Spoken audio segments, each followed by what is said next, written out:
বন্ধুরা আজকে কি করছি, আজকে প্রেসারের মধ্যে সাদা তেল নিয়েছি আর জিরের ফোড়ন দিয়েছি, তেজপাতা দিয়েছি, শুকনো লঙ্কা দিয়েছি, আর এখানে আছে মুগের ডাল।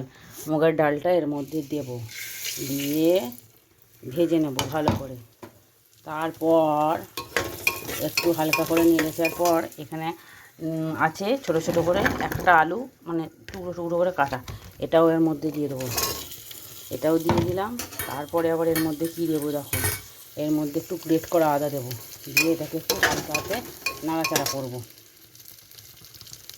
তো এটা ভালো করে নাড়াচাড়া করে নিয়েছি। এইবার এর মধ্যে জল দিয়ে দেবো, প্রেসারটার মধ্যে সিটি হওয়ার জন্য। এর মধ্যে জলটা দিয়ে দিলাম, দিয়ে ভালো করে ঘেঁটে নিলাম, দিয়ে এবার প্রেসারটাকে এঁটে দেবো। কেন বলো তো, সিটি ওঠার জন্য। এই দেখো প্রেসারটা একদম এঁটে দিলাম, তখন এক হাতে বলে অসুবিধা ছিল বলে আঁটতে পারিনি, এবার সিটি ওঠার অপেক্ষা করতে হবে। এই দেখো সিটিটা উঠে গেছে, এবার গ্যাসটা অফ করে দেবো, দিয়ে এটা খুলে নেব। এটা দিয়ে একটা কী রেসিপি বানায়, তো চলো সেটাই শেয়ার করি।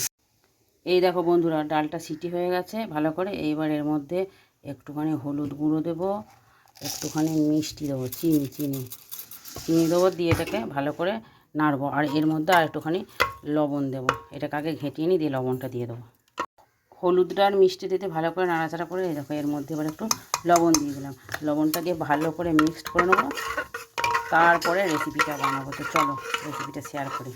থালার মধ্যে চালের গুঁড়িগুলো ছিল, চালের গুঁড়িগুলো নেওয়া হয়ে গেছে, চালের গুঁড়িগুলোতে একটু নুন মিশিয়ে দেওয়া হয়েছে। দিয়ে এটার মধ্যে এবার কী করবে দেখো, এই যে এখানে ডাল তরকারিটা আছে, এটা দিয়ে মা এটাতে মাখবে।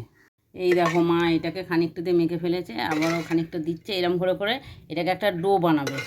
দেখো বন্ধুরা মাখা হয়ে গেছে গুঁড়িটা, তো মা এটাকে চাপা দিয়ে রেখে দিয়েছে। এই দেখো আর একটা থেকে মানে করছে বলে আর একটাকে চাপা দিয়ে রেখে দিয়েছি। আর কী করছে বলো, তার এখানে দেখো সন্দেশের পুর আছে, বাড়িতে তৈরি করেছিলাম সন্দেশ, আর একটু কালাকাদ আছে। আর কি তৈরি করছে দেখবে, এই দেখো এর মধ্যে পুর দেবে। দেখো বলো তো এটা কী তৈরি করছে, এই দেখো দেখবে কী সুন্দর করে মুখটা আঁটবে। এবার এই দেখো হয়ে গেল। এটা আজকে তৈরি হবে ভাজা পিঠে, ওই জন্য গুঁড়িগুলো ছিল তাই ভাজা পিঠে করে ফেললাম। এই দেখো অনেকগুলো তৈরি করা হয়েও গেছে, এবার শুধু ভাজার অপেক্ষা। তো চলো তেলটা গরম করতে দিই, দিয়ে ভাজি। এই দেখো এদিকে তেলটা গরম হয়ে গেছে, আর এখানে পিঠাগুলোকে নিয়ে চলে এসছে। এবার একটা একটা করে তেলের মধ্যে ছেড়ে দেবো।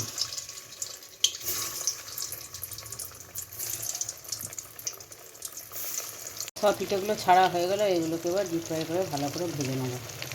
এই দেখো খানিকগুলো ভাজা পিঠে পুরো ডিপ ফ্রাই করেছিলাম, আর খানিকগুলো কি করছি দেখো এরকম তেল দিয়ে সেঁকে সেঁকে করছি। এখানেই আছে সেগুলো, এই দেখো এগুলো খানিক কটা একদম তেলে পুরো ছাঁকার, এগুলো সেই অল্প তেলে আবার ফ্রাইং প্যানেতে সেঁকছি। এখনও বাকি আছে, এগুলোকেও এখনও করবো, মানে দুরকমভাবে আজকে করছি।